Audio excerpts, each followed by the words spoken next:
Un cordial saludo al estimable teleaudiencia. El mundo entero se debate indiscutiblemente entre el caos y el relativo progreso.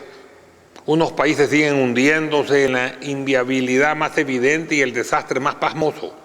Son los países en vías de retroceso.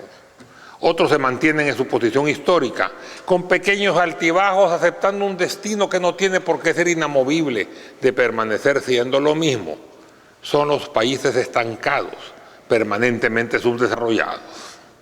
Unos enormes demuestran signos de un derrumbe anunciado, o incluso la caída de los grandes y todavía más la caída del imperio, mientras otros empiezan a emerger poco a poco como potencias económicas mundiales, los llamados países emergentes. En esta escala permanente cambiante es necesario aumentar la escala diferenciativa de países del primero, segundo y tercer mundo y aumentar al menos una calificación adicional de países del cuarto y quinto mundo para los países más atrasados del planeta.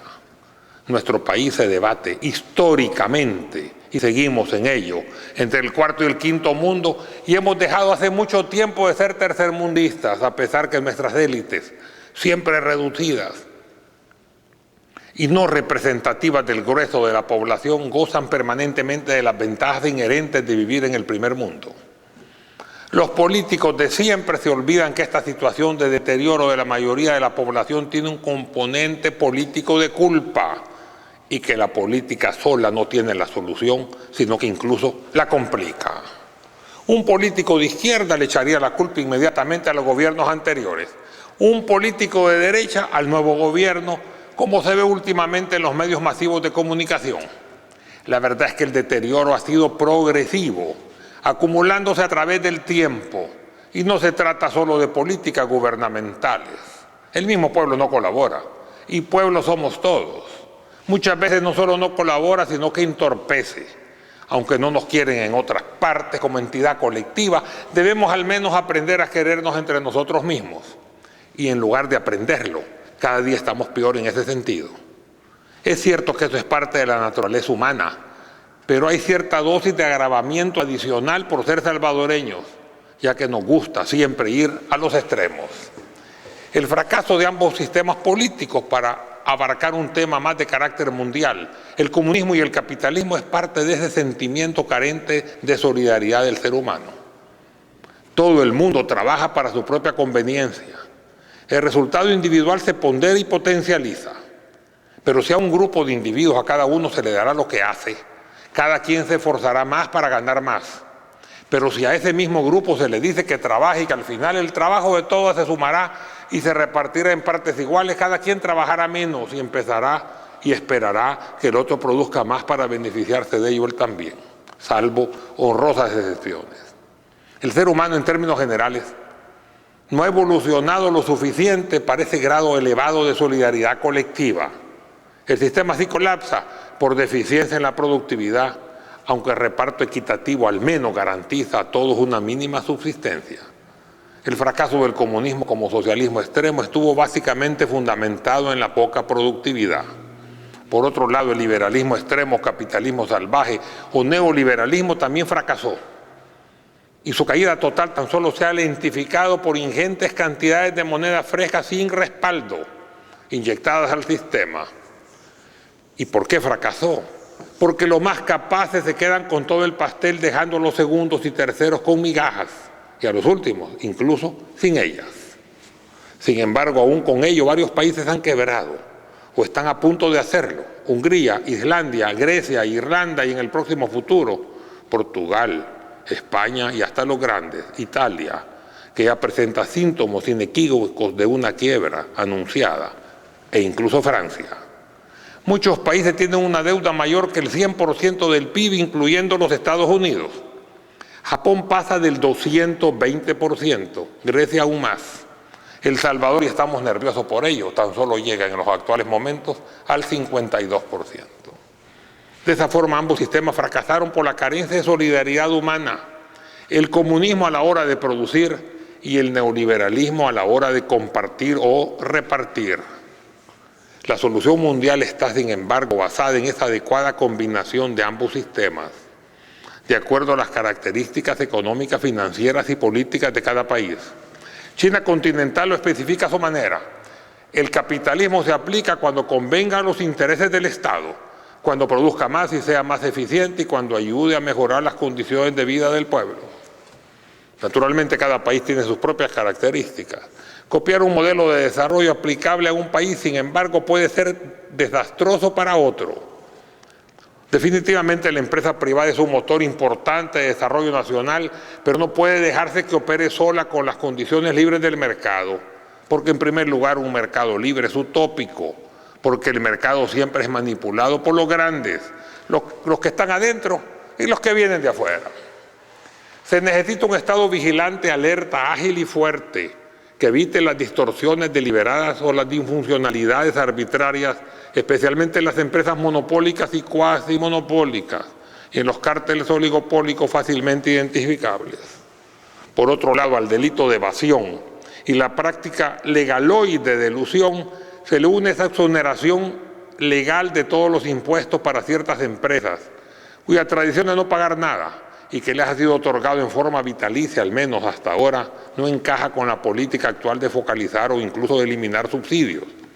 Y además considerando que en el caso del IVA, hasta la canasta básica, incluyendo la sal, el frijol, el maíz, el arroz y las medicinas, pagan IVA. Eximir el IVA a ciertas empresas, cuando hasta los medios de subsistencia del pueblo están gravados con ese impuesto, es totalmente escandaloso. Los ingresos del Estado nunca serán suficientes con esas exoneraciones onerosas. En la década de los 60 se establecieron leyes de fomento industrial beneficiando con ello muchas empresas, la mayoría fantasmas, que no contribuyeron al desarrollo industrial buscado. La exoneración de impuestos de renta fiscales municipales de importación y exportación, incluyendo dólares preferenciales, degradó las finanzas del Estado y dio comienzo a esa abultada deuda externa que ahora, a su actual nivel, se mantiene alta, pero debe aclararse que ha sido acumulativa. Se premiaba durante las famosas leyes anteriores de fomento industrial, sobre todo a las industrias nuevas, que generalmente era la parte final del proceso fabril, sin grandes inversiones, sin fomento de empleo, sin tecnología propia, sin planes de inversión a futuro, incluso con desplazamiento y la quiebra de miles de artesanos. Resultado, poco desarrollo, empleo disminuido, finanzas en deterioro, micro y pequeña empresa desplazada. A finales de 1989, recién iniciado el gobierno de Cristiani, se decidió un nuevo apoyo a la industria nacional, esta vez a expensas de la agricultura.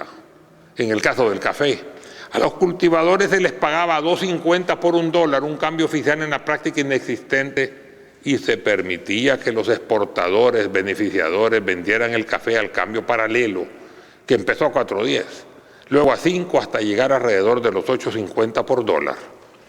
Con los dólares sobrantes se subsidiaban las importaciones de materia prima industrial, incluyendo un producto terminado, los medicamentos, todo a 2.50 por $1.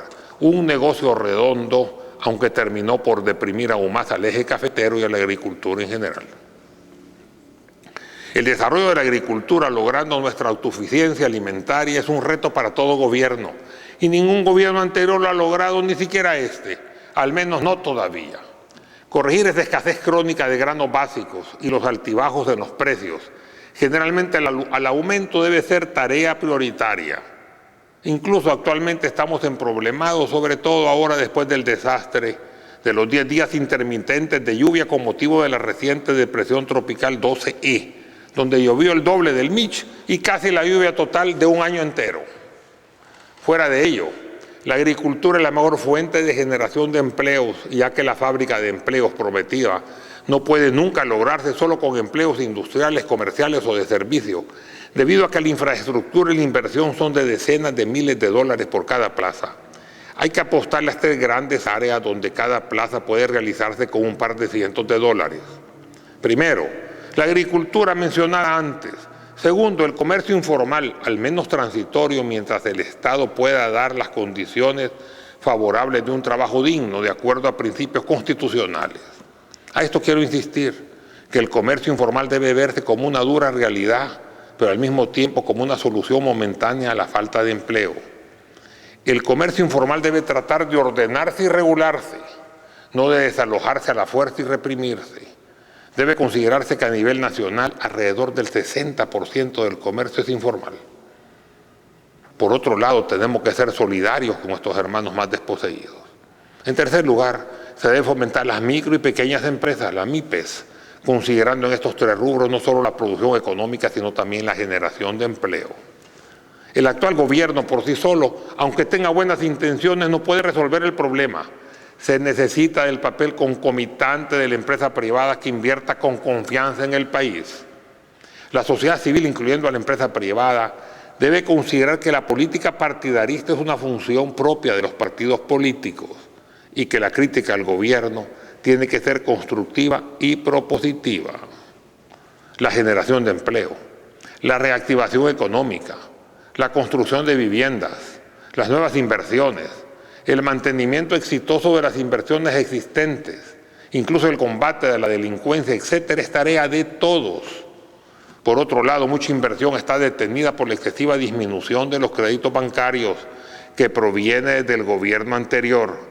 No es temor a un inexistente cambio de sistema, ni tampoco a la falta de dinero, sino a la crisis mundial que golpeó fuertemente y en primera instancia a los bancos internacionales.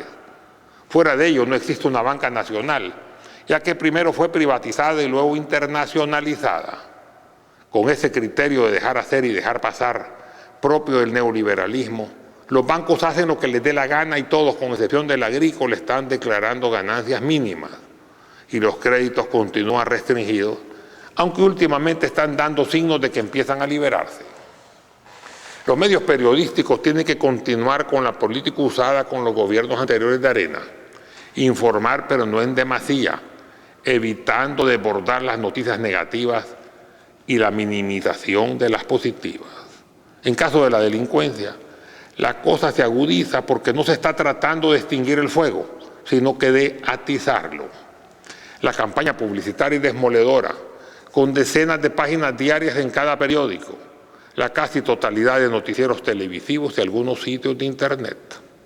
El problema de la delincuencia no empezó con el actual gobierno y ha ido aumentando paulatinamente, aunque con no demasiado aumento, con el actual gobierno y con los gobiernos anteriores. Tiene causas estructurales y su análisis y la toma de decisiones para intentar solucionarlos son harto complicados.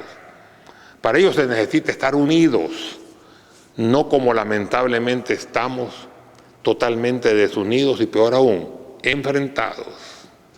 No venimos de un país pacífico, sino en violencia progresiva, aumentada desde el 2003 a un proceso de aumento acelerado. La solución de los problemas económicos, falta de empleo y la delincuencia no es fácil. Sin embargo, se necesita de un ingrediente fundamental que actualmente no solo es escaso, sino es inexistente. La unidad de todos los sectores pensantes y actuantes de nuestro país en lugar de estar totalmente divididos, creyendo derribar al contrario y lo único que están logrando es hundir al país. Hay que dejar a los partidos políticos que se encarguen de la política partidarista y solo en tiempo de elecciones. Luego, todos unidos, al menos de acuerdo a las palabras planteadas en su momento por Carlos Enrique Araujo Ezerqui, en ese momento el presidente de la ANEP, publicadas en la prensa gráfica del 2 de junio del 2010. Aceptamos la invitación del presidente Funes a unirnos para que todos trabajemos para un mejor El Salvador. Estamos conscientes de que el país es un barco donde todos debemos aceptar nuestras responsabilidades y más adelante agregaba, hay que jugar en el mismo equipo para derrotar juntos a la pobreza y llevar a cabo una reactivación económica, y yo agrego, y disminuir los índices delincuenciales. Este discurso conciliador lamentablemente se acabó. Y ahora todo es enfrentamiento y pleito permanente. Todo el mundo, casi todo el mundo, le está jugando a la política partidarista. Apostaremos a la unidad, confiaríamos en volver a la sensatez, mantendremos la esperanza que partidos políticos, cúpulas empresariales, medios periodísticos se unan con la sociedad civil y con el gobierno, todos juntos por un mejor El Salvador. ¿Es acaso posible eso? Bien se dice que se vale soñar. Muchas gracias.